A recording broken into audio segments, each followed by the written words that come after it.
The massive space station called Nexus Prime floated in the darkness between stars. Its crystal walls stretched for miles, housing thousands of alien beings from across the galaxy. Today was special. Today, for the first time ever, a human would speak before the Galactic Council. Ambassador Sarah Chen walked through the long corridors, her footsteps echoing in the vast space. Other beings moved around her, but none looked friendly. The tall, bug-like Vorthak clicked their claws on the metal floor. Their black eyes watched her with what looked like hunger. The glowing Etherians floated past without touching the ground, their light bodies pulsing with colors that hurt to look at. The mechanist cyborgs stood perfectly still, their metal parts gleaming under the bright lights. Sarah had spent 3 years preparing for this moment. She knew 17 different alien languages. She had studied their cultures, their histories, their ways of thinking. Earth had chosen her carefully. She was their best diplomat, their smartest negotiator, their greatest hope for joining the galactic community. The council chamber was even bigger than she had imagined. Thousands of seats rose up in circles around a central platform. Representatives from 68 different species filled the space. Some breathed air like humans. Others lived in tanks of strange liquids. A few were just energy beings that glowed and shifted like living fire. High Counselor Zethkar stood at the center. He was Vorthak, 9 feet tall with armor-like skin and forearms ending in razor-sharp claws. His voice boomed across the chamber as he called the session to order. "Today we hear from the species that calls itself human," Zethkar announced. His tone made it clear what he thought of humans. They come from a small planet in the outer rim, a world called Earth. Laughter rippled through the chamber. Not friendly laughter, but the kind that made Sarah's stomach twist. She had expected this. Earth was young compared to these ancient civilizations. Humanity had only discovered faster than light travel 50 years ago.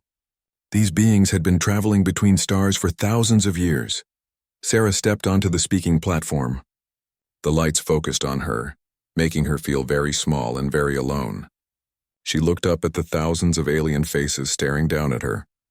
"Honored counselors," she began, her voice steady despite her racing heart. "I come before you today to request membership in the Galactic Council for the planet Earth and all humanity." More laughter. Louder this time. A mechanist delegate made a sound like grinding gears that Sarah realized was supposed to be amusement. She continued anyway. "Humanity has much to offer this great community. In just 50 years of space travel, we have established colonies on 12 worlds. We have developed new technologies for terraforming, for medicine, for energy production. Our scientists have made breakthrough discoveries in quantum mechanics and biological engineering." "Discoveries?" interrupted Counselor Vexithari, an Etherian whose light pulsed red with what Sarah knew was anger. "You mean the weapons you use to kill each other?" Images suddenly filled the air above Sarah's head. Pictures of Earth's wars, videos of human soldiers fighting, cities burning, nuclear explosions. The Etherian was projecting these directly into everyone's minds. "Look at their history," Vexthari's mental voice whispered to every being in the chamber. "They have never known a year without war somewhere on their planet. They poison their own air and water. They cannot even agree among themselves, yet they think they deserve to join us." The chamber erupted in discussion. Alien voices spoke in dozens of languages, but Sarah could understand enough to know what they were saying. Primitive, violent, barbaric, unworthy. Sarah waited for the noise to die down. She had expected this too. "It is true that humanity has known conflict," she said calmly. "But from that conflict we have learned the value of peace. We have learned to work together despite our differences. Every human colony works in harmony. Every human ship has crew members from dozens of different Earth nations working as one. Working together to spread your violence across the galaxy," growled Zethkar. "We have seen your colonies, armed settlements ready for war, military bases disguised as research stations. Our colonies are defended, yes," Sarah admitted, "but only because we have been attacked. Pirates and raiders see our new settlements as easy targets. We defend ourselves, nothing more." This brought howls of laughter from the Vorthak section. "Defense!" Zethkar's forearms spread wide. "You call it defense when you destroy 3 pirate fleets in the Kepler system?" "Those pirates were attacking civilian transports," Sarah replied. "Families, children, scientists, we gave them every chance to withdraw. You gave them death," said another voice. Counselor Thrym of the gas-breathing Nebulans spoke through a translator device. Your species knows only violence. You solve every problem with weapons. Sarah felt her patience wearing thin, but she kept her voice calm. We tried diplomacy first, always, but when someone threatens innocent people, we act to protect them. Innocent. Bexthari's light pulsed brighter. Show them what we found in their databases. New images appeared. Human history again, but worse this time. Slavery, genocide, environmental destruction. Every terrible thing humanity had ever done displayed for the galaxy to see. Sarah watched the images and felt shame burn in her chest. But she also felt something else. Anger. These beings were judging humanity by its worst moments while ignoring everything humans had overcome. Yes, she said, her voice growing stronger. We have done terrible things. But we learned from them. We grew beyond them. We became better. Every species here has a dark past. The difference is we admit ours and work to do better. Better? Zethkar laughed, a sound like breaking glass. You have been in space for 50 years and already you have more enemies than friends. The Drakmari Syndicate has put a bounty on human heads. The Stellar Compact considers you a threat to galactic peace. Even the neutral traders avoid your space. Because you taught them to, Sarah shot back, finally letting her anger show. You have told everyone in the galaxy that humans are dangerous. You have made us outcasts before giving us a chance to prove otherwise. The chamber fell silent. Sarah realized she had just accused the most powerful beings in the galaxy of prejudice. But it was true, and she was tired of pretending otherwise. Counselor Zethkar's eyes glowed with fury. I dare to speak the truth, Sarah interrupted. You judged us before you met us. You decided we were unworthy before hearing what we had to say. Is this the justice of the Galactic Council? Is this the wisdom of your great civilization? The silence stretched longer. Finally, Zethkar spoke. The Council will vote. Sarah knew before the voting began what the result would be. She could see it in their faces, in their body language, in the way they looked at her like she was something dirty they wanted to step around. The vote was unanimous. 68 species, all voting no. The request for membership is denied, Zethkar announced. Furthermore, the species known as humanity is granted a probationary period of 500 standard years. After this time, they may apply again, assuming they have learned to behave in a civilized manner. 500 years. Sarah almost laughed. They were condemning entire generations of humans to exile from galactic society. However, Zethkar continued, we are not without mercy. Humanity may maintain its current colonies and trading rights under Council supervision, of course. Sarah stood quietly for a moment. Around her, alien voices discussed humanity's fate like she wasn't even there, like humans didn't matter. She walked to the communication console at the edge of the platform and activated a secure channel to Earth.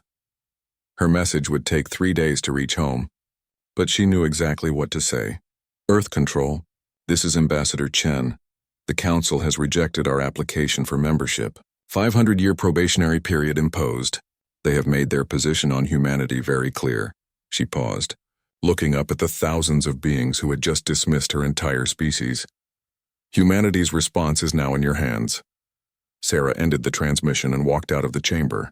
Behind her, the aliens continued their discussions, already forgetting about the small human woman who had dared to ask for a place among them. They had no idea what they had just started. News of humanity's rejection spread across the galaxy faster than light itself. Within days, every spacefaring species knew the story. The primitive humans from Earth had asked to join the Galactic Council and been laughed out of the chamber.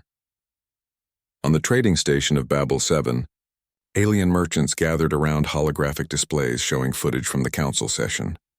They watched Sarah Chen's speech and roared with amusement at her serious tone. Did you see her face when they showed the war footage? Clicked a Zephyrian trader, his tentacles writhing with laughter. She actually thought they might say yes. Humans, buzzed his insectoid partner. They discover space travel and think they rule the galaxy. Like children playing with their parents' tools. The mockery wasn't limited to informal gatherings. Galactic news networks produced hour-long documentaries titled The Arrogance of Apes and When Primitives Reach for Stars. Comedy shows featured human impersonators stumbling around stages, pretending to be diplomats while making explosion sounds. The Vorthak Military Academy added Sarah Chen's speech to their curriculum as an example of how inferior species overestimate themselves. Young Vorthak warriors would practice their intimidation techniques by imagining they were facing down foolish humans. For the Etherians, humanity became a philosophical puzzle. How could a species so violent and chaotic develop technology advanced enough for space travel? They wrote lengthy papers suggesting that humans might be an evolutionary dead end, a species that would destroy itself within a few centuries. But the galaxy didn't just mock humanity. They acted on their dismissal. Trade routes that had begun, including human worlds, suddenly changed course. The Merchant Guild issued advisories suggesting that human goods were unreliable and human partnerships risky. Captain Yuki Tanaka found this out the hard way. She commanded a human cargo ship trying to deliver medical supplies to the colony world of New Geneva.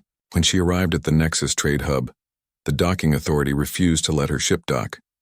New regulations, the Vorthak harbor master told her over the communication channel. Ships from non-council worlds require additional inspections. Current wait time is 6 weeks. Yuki knew what this meant. Her medical supplies would spoil long before 6 weeks passed. People on New Geneva were dying from a plague outbreak, and the cure was sitting in her cargo hold, banned by bureaucratic spite. "Please," she said, trying to keep the desperation out of her voice. "These are medicines for sick civilians. Children are dying. Should have thought about that before your species embarrassed themselves at the council," the harbor master replied, cutting the communication. Similar scenes played out across the galaxy.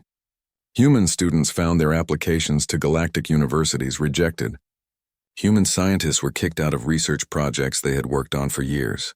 Even humans who had lived on alien worlds for decades suddenly found their residency permits under review. Dr. Marcus Webb had spent 15 years studying quantum mechanics with the great Etherian thinkers on their homeworld of Lumina. His research into dimensional physics was groundbreaking. He was on the verge of discoveries that could revolutionize space travel. The Etherian Science Council gave him 3 days to pack his belongings and leave. "Your presence disturbs our harmony," they told him through a translator. "Your violent nature contaminates our peaceful research environment." Marcus had never hurt anyone in his life.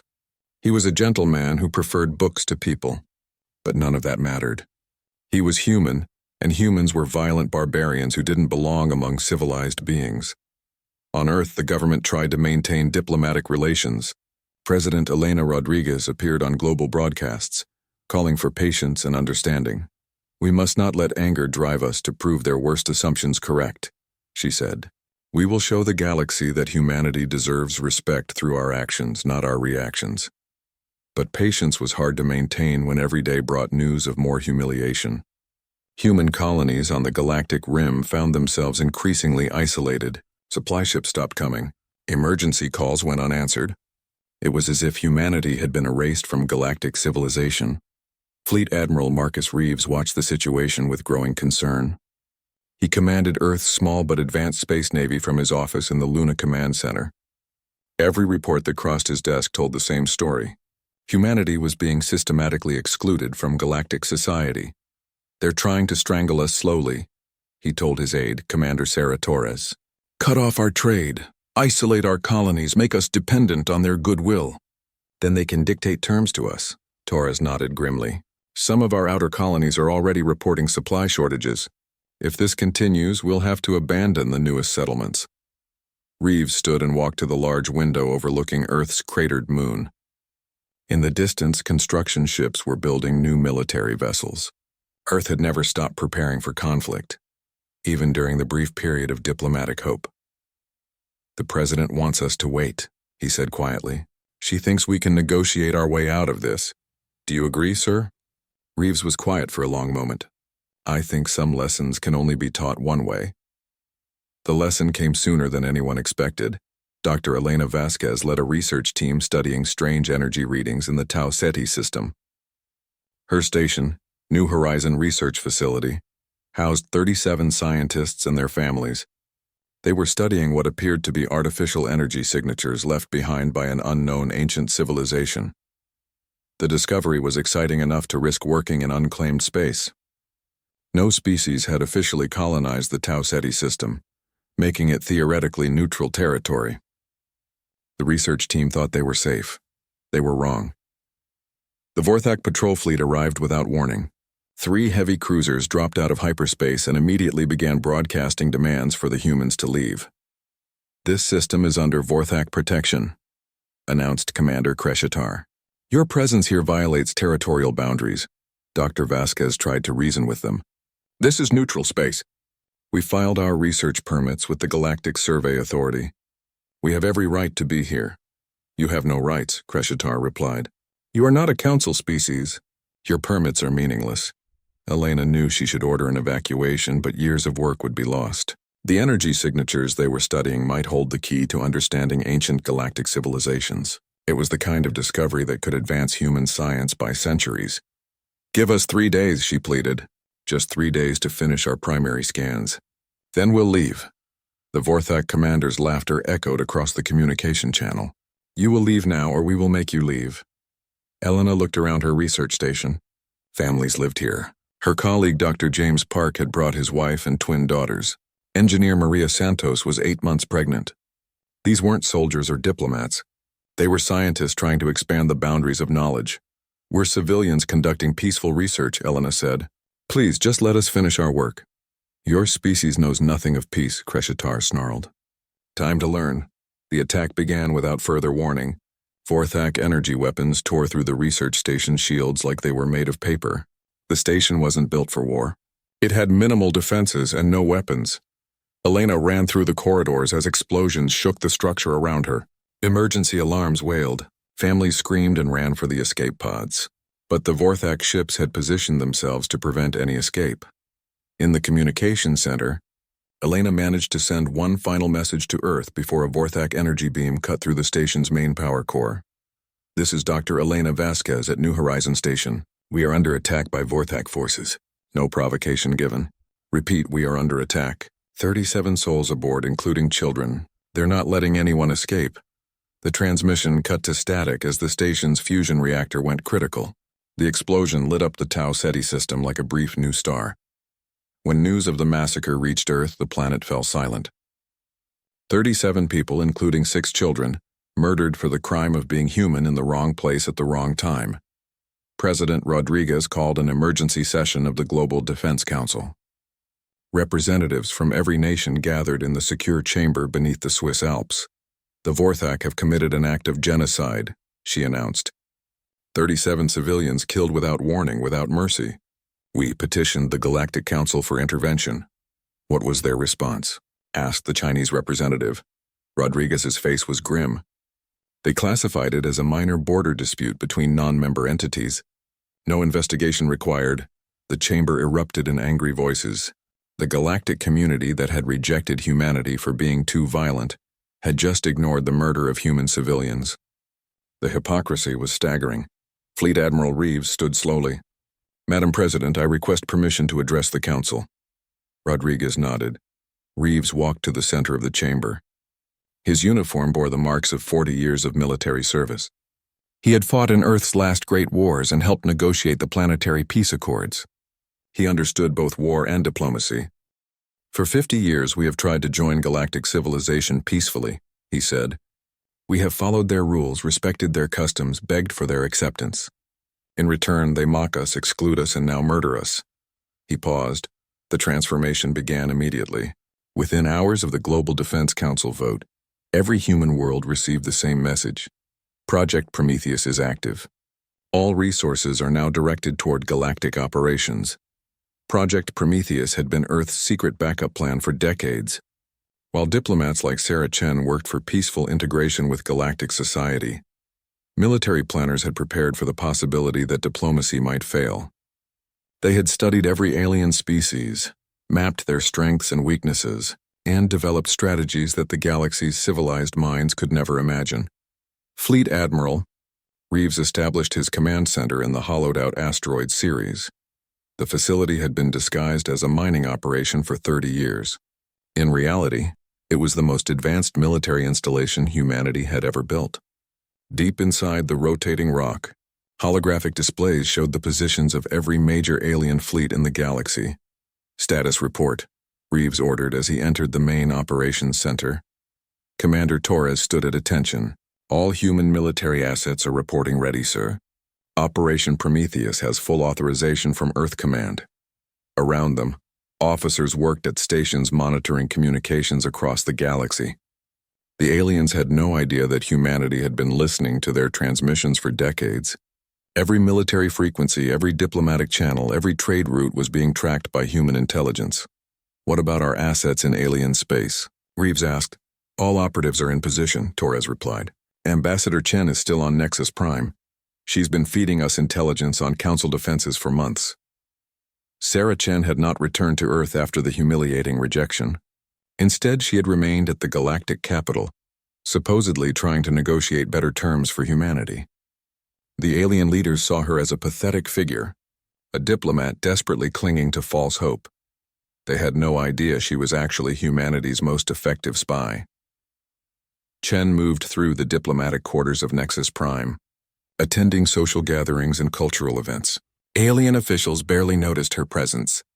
To them, she was just the failed human ambassador, someone to be pitied rather than feared. But Chen was observing everything. She mapped the station's defenses, identified key military installations, and documented the personal habits of every council member. Most importantly, she discovered something that made her blood run cold. Hidden in the deepest levels of Nexus Prime was a weapon the Council called the Stellar Cleanser. It was designed to destroy entire star systems, turning suns into supernovas that would sterilize everything within 20 light-years. The weapon had never been used, but it existed as the Council's ultimate threat against species that refused to submit to their authority. Chen transmitted this information to Earth using a communication method so simple that the aliens never noticed it. She varied the brightness of the lights in her diplomatic quarters according to a pattern that looked random, but actually encoded critical intelligence. Human satellites positioned around Nexus Prime recorded every variation and decoded her messages. Meanwhile, on Earth and throughout the Sol system, the greatest military buildup in human history was taking place. The aliens thought humanity was primitive because they had only been in space for 50 years. What they didn't understand was that those 50 years had been spent preparing for exactly this moment. Earth's industrial capacity, built during centuries of global warfare, now turned toward space combat. Factories that had once produced consumer goods began churning out warships. Mining operations on asteroids supplied the raw materials needed for the largest fleet construction project ever attempted. The aliens had made a critical error in judgment. They assumed that because humanity was new to space, humans didn't understand how to fight in 3 dimensions. They were wrong. Human military doctrine had been built on one simple principle: assume your enemy is stronger, smarter, and better equipped than you are. Then find a way to win anyway. General Patricia Hayes commanded the ground forces being prepared for the coming conflict. She stood in a massive underground facility beneath the Sahara Desert, watching as soldiers trained for combat in alien environments. The Vorthak rely on their natural armor and superior strength, she explained to her staff officers. They expect enemies to meet them in direct combat. Instead, we'll use speed, stealth, and precision strikes to neutralize their advantages. The training scenarios were brutal. Human soldiers learned to fight in zero gravity, in toxic atmospheres, and in environments where up and down had no meaning. They practiced using weapons designed specifically to counter alien physiology: sonic weapons that could shatter Vorthak chitin, electromagnetic pulses that could disable mechanist cybernetics, light-frequency weapons that could blind Etherian energy forms. But humanity's greatest advantage wasn't technology, it was psychology. Dr. Amanda Foster led a team of xenopsychologists studying alien mental patterns. Their research revealed crucial weaknesses in every major species. The Vorthak are hunters, she explained to Admiral Reeves during a strategy briefing. They're perfectly adapted for chasing down prey, but they panic when they become the hunted. The Etherians are telepathically linked, which makes them incredibly coordinated but also vulnerable to psychological warfare. Disrupt their mental harmony and they lose the ability to function as a group. And the mechanists? Reeves asked. They're completely logical, Foster replied. They make decisions based on mathematical probabilities. They can't adapt to truly random behavior because chaos doesn't compute for them. This research shaped every aspect of human military planning. Human tactics would be unpredictable, asymmetrical, and psychologically devastating. The aliens expected civilized warfare with clear rules and honorable conduct. They were about to face an enemy that had learned to win by breaking every rule that mattered. Captain Lisa, John commanded the stealth ship Shadow of Earth as it drifted silently through the outer rim of Vorthak space. Her ship was coated with metamaterials that made it nearly invisible to sensors. The crew of 32 had been living in complete silence for 6 weeks, preparing for their mission. Target acquired, whispered her tactical officer. Vorthak Supply Depot Rigel 7. Minimal defenses, large fuel reserves. Zhang studied the tactical display. The depot supplied the Vorthak border fleets that terrorized human colonies. Destroying it would cripple their ability to maintain long-range patrols. Begin approach, she ordered. Remember, we hit hard and fast. Make them think we're 10 times larger than we actually are. Similar scenes were playing out across the galaxy. Human ships invisible to alien sensors positioned themselves near critical targets. The aliens had no idea that death was floating silently in the darkness around their most important installations. Back on Earth, the final preparations were being made. President Rodriguez addressed the human colonies via quantum communication, her face appearing on screens across dozens of worlds. My fellow humans, she began. For 50 years we have tried to find our place in galactic civilization through peaceful means. We have been rejected, mocked, and now attacked. 37 of our people have been murdered for the crime of being human. Her voice grew stronger. The galaxy wanted to know what humanity is truly capable of. They dismissed us as primitive because we know war. They called us barbaric because we understand conflict. They were wrong about what those qualities mean. She paused, looking directly into the camera.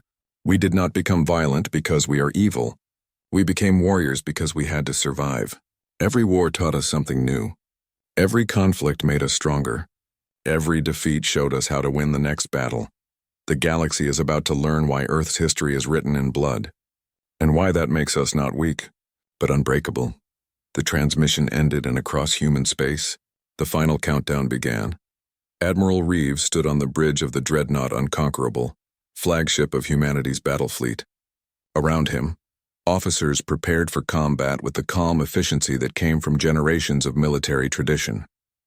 Sir, reported the communications officer, all units are in position. Operation Hammer is ready to commence on your order. Reeves looked at the tactical display showing the positions of human forces throughout the galaxy. Hundreds of ships, thousands of soldiers all waiting for his command. In a few hours, the galaxy would discover what 50 years of human preparation could accomplish.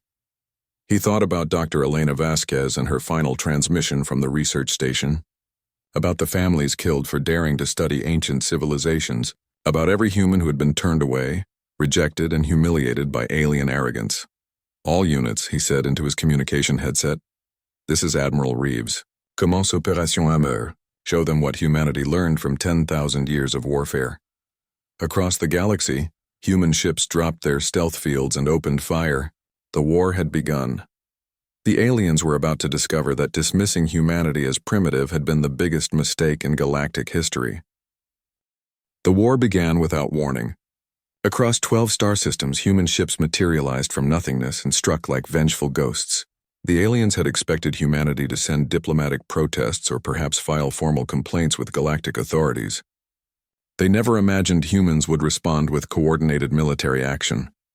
Commander Kreshatar was eating his victory meal when the alarms began screaming. He had been celebrating the destruction of the human research station for 3 days, telling his crew how easily the pathetic humans had died. The celebration ended when his flagship sensors detected massive energy signatures approaching fast. Report. Kreshter bellowed, his forearms reaching for his weapons. Unknown contacts dropping out of hyperspace, his tactical officer reported. Reading. Impossible. The signatures are too large. Through the viewports of his command deck, Kreshatar saw them. 5 human dreadnoughts, each one twice the size of his heaviest cruiser. They moved with deadly purpose, their black hulls reflecting no light. Impossible, Kreshatar whispered. Intelligence reports said humans only have light cruisers. His communications officer looked terrified. Sir, they're broadcasting on all frequencies. Put it through, Kreshatar ordered. Admiral Reeves's voice filled the bridge of every Vorthak ship in the system. This is Admiral Marcus Reeves of the Earth Defense Force. You have committed an act of genocide against human civilians. You have 30 seconds to power down your weapons and prepare to be boarded. Kreshitar laughed despite his fear. 30 seconds? Does this primitive think we will surrender to his threats? The 30 seconds passed in silence. Then the human ships opened fire. The weapons that struck Kreshitar's fleet were unlike anything in the galactic arsenal. Instead of the standard energy beams or missile salvos, the humans used kinetic projectiles accelerated to incredible speeds. Chunks of metal moving at significant fractions of light speed hit Vorthak shields and passed through them, like they weren't there. One projectile punched completely through Kreshitar's flagship, destroying the engine core and killing half his crew instantly. Emergency klaxons wailed as atmosphere vented into space through the massive holes in his ship's hull. Return fire, Kreshitar screamed, but his weapons officer was already dead, crushed by falling debris. The battle, if it could be called that, lasted exactly 7 minutes. When it was over, the entire Vorthak border fleet was either destroyed or disabled. Kreshitar found himself the sole survivor on his flagship's bridge, staring at the approaching human boarding shuttles. The human who entered his bridge wore black armor that covered every inch of his body. His voice came through electronic speakers, cold and emotionless. "Commander Kreshitar," the human said, "you are under arrest for the murder of 37 human civilians. You will be tried by a human military tribunal." "You cannot do this," Kreshitar protested. "We are a council species. You have no authority over us." The human tilted his head slightly. "The same authority you had when you murdered our researchers. The authority of superior firepower." Similar scenes played out across the galaxy as human forces struck at alien military installations with devastating precision. The carefully planned attacks targeted supply depots, communication relays, and isolated patrol fleets. Within the first day of fighting, the aliens lost more military assets than they had in the previous century.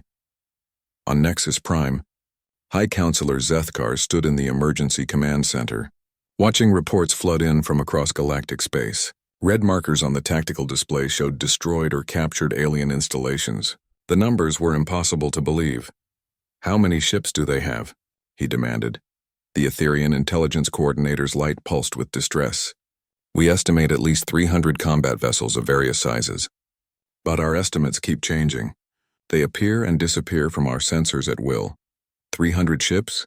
Zethkar's claws scraped against the metal console. "Our intelligence said they had maybe 50 vessels total." "They have been deceiving us," admitted Counselor Thrym of the Nebulans. Their true military capacity was hidden. Zethkar studied the tactical display. The human attacks were not random. They were systematically dismantling the alien military infrastructure while avoiding civilian targets. It was surgical, precise, and terrifyingly effective. "What of our response fleets?" he asked. "The 2nd Vorthak battle group encountered human forces near the Centauri system," reported a military aide. "Admiral Vexthul ordered a full assault, and?"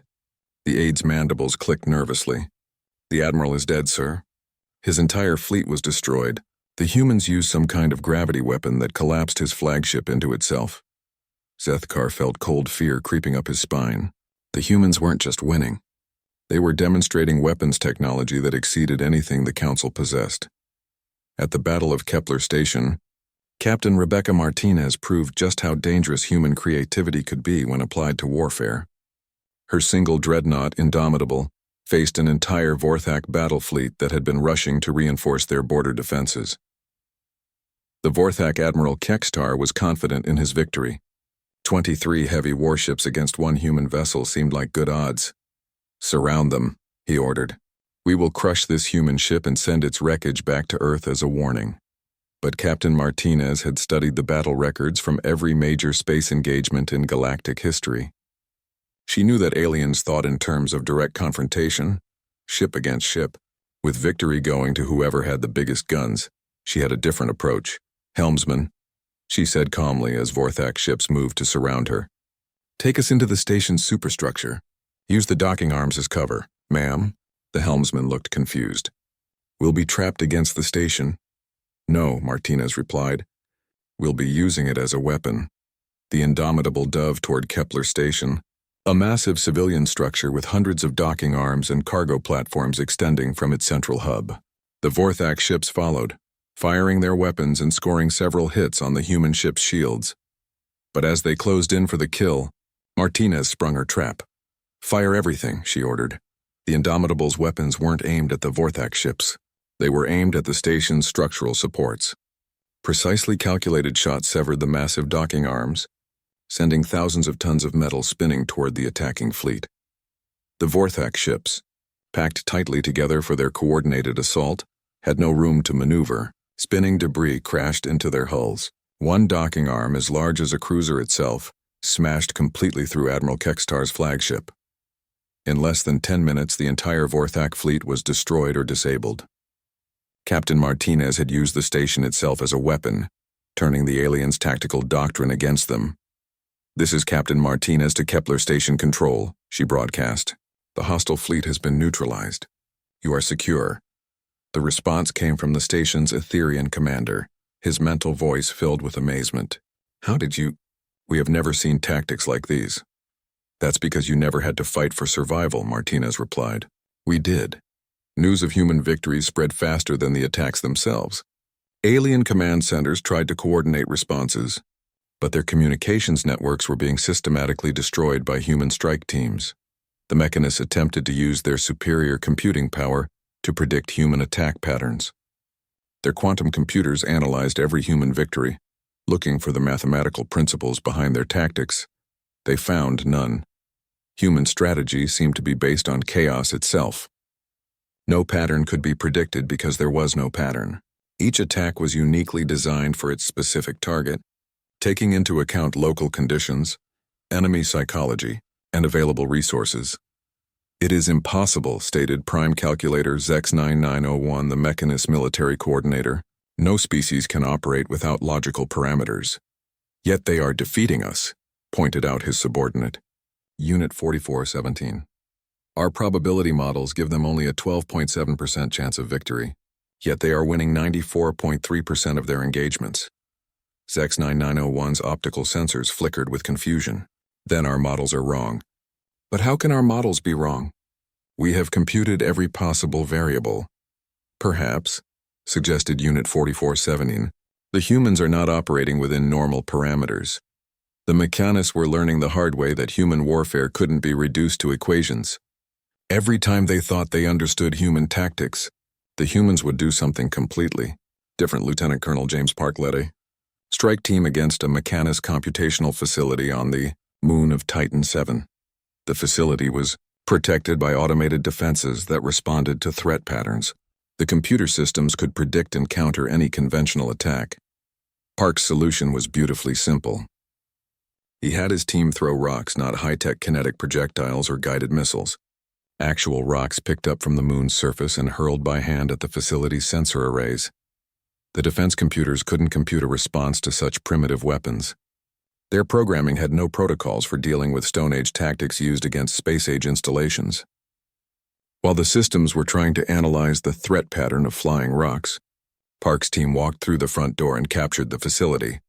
"Sometimes," Park explained to his bewildered prisoners, "the old ways work best."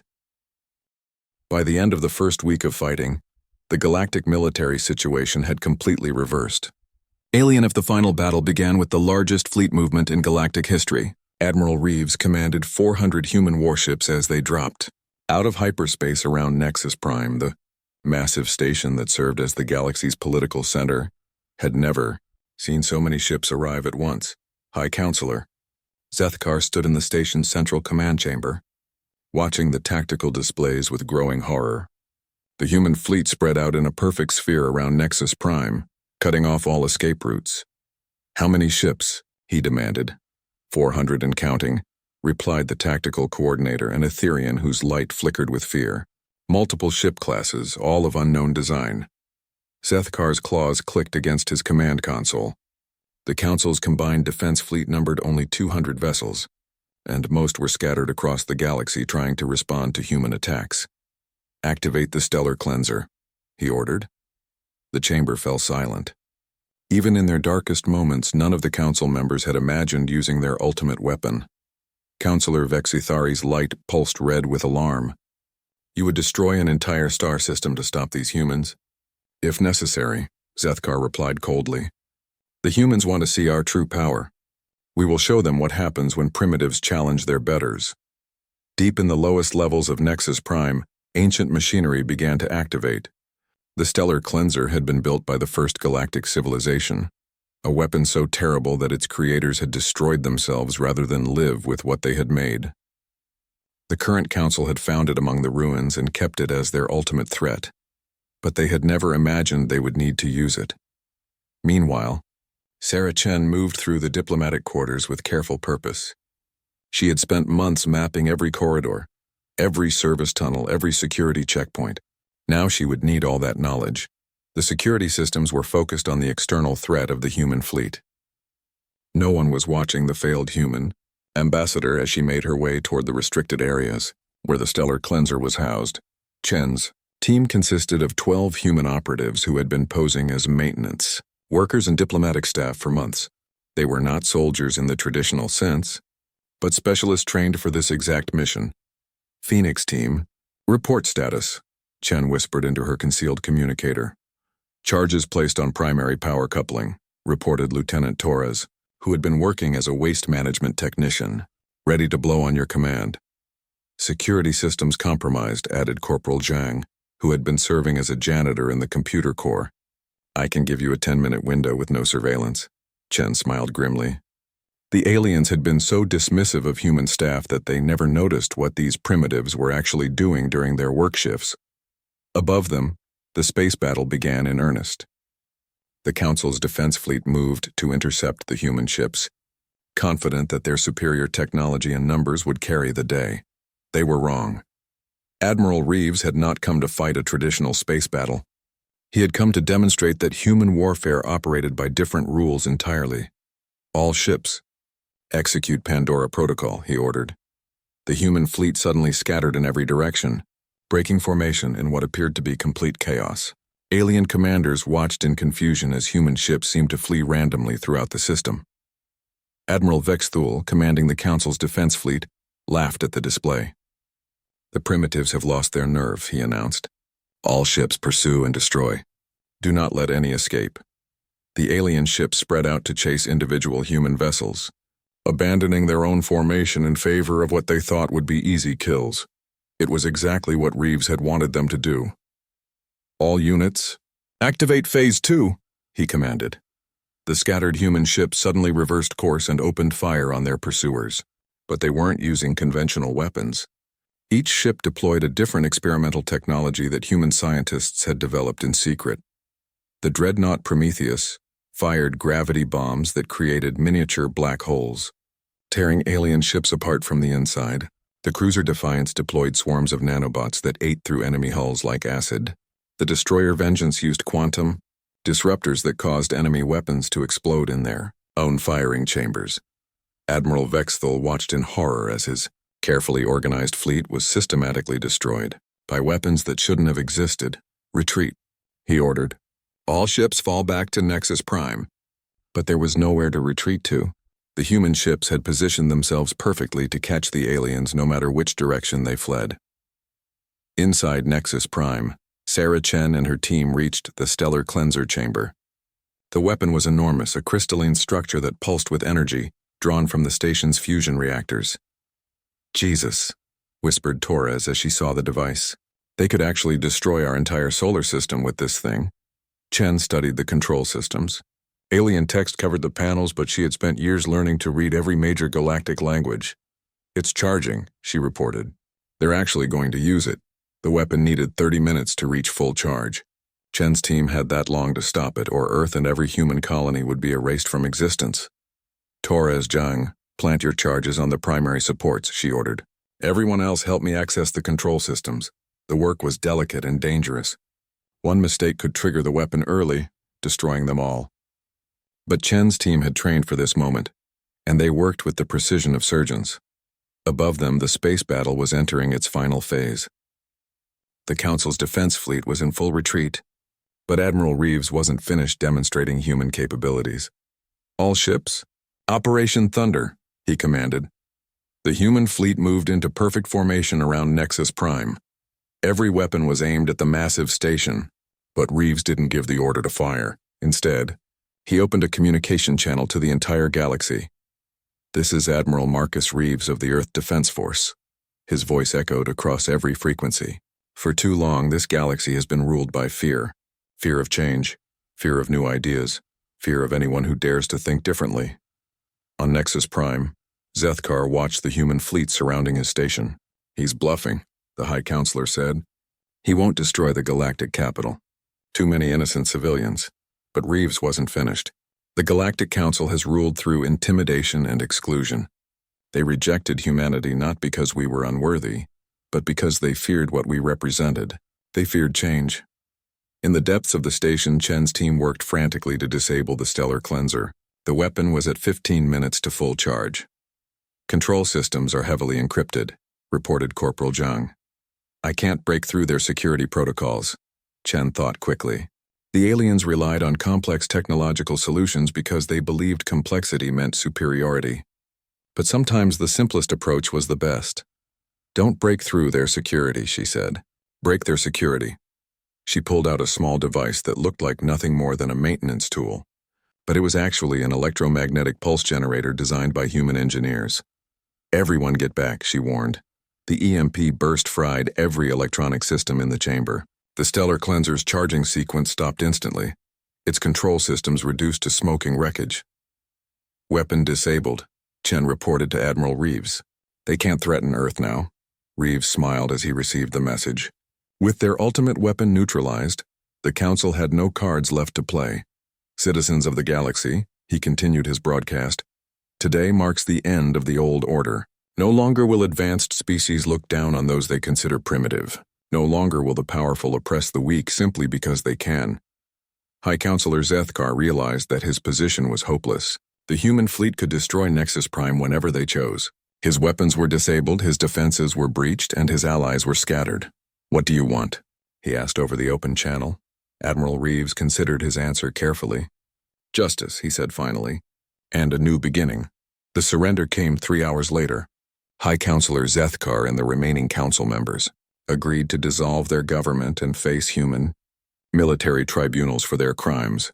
But Admiral Reeves surprised them. Again, we're not here to conquer you, he announced. We're here to free you from your own prejudices. The trials that followed were conducted with scrupulous fairness. Alien leaders who had committed crimes faced justice, but those who had simply followed orders were pardoned. Most shocking of all, humans began offering aid to alien worlds that had suffered during the brief war. 6 months after the Battle of Nexus Prime, a new galactic assembly convened on Luna. Representatives from every species gathered in the gleaming chambers built in the Sea of Tranquility. Ambassador Sarah, Chen stood at the podium where she had once been rejected and mocked. But now she wore a different title, Secretary General of the Galactic Assembly. The old council ruled through fear and exclusion, she began. This assembly will govern through cooperation and respect. Every species, no matter how young or old, how strong or weak, will have a voice in our common future. The chamber was filled with beings who had once laughed at humanity's diplomatic effort.